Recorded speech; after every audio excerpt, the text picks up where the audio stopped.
আমি জিজ্ঞেস করলাম কোন ম্যাডাম, তো ওনারা বললেন ডিসি।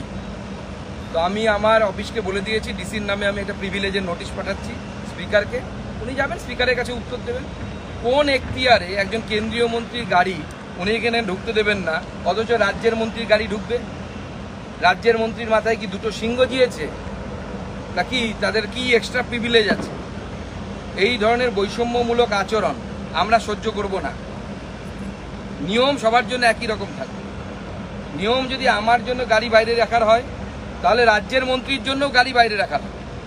যদি মুখ্যমন্ত্রী আসতেন তাহলে না আমি ভাবতাম যে হ্যাঁ, মুখ্যমন্ত্রী স্বাভাবিকভাবে তিনি আমাদের অনেক উপরে অবস্থান করেন, হায়ারার্কি অনুসারে তার গাড়ি আলাদাভাবে ঢুকতেই পারে। কিন্তু রাজ্যের একজন মন্ত্রীর গাড়ি যদি এখানে ঢুকতে পারে, কেন্দ্রেরও যে কোনো মন্ত্রীর গাড়ি এখানে ঢুকতে দিতে হবে।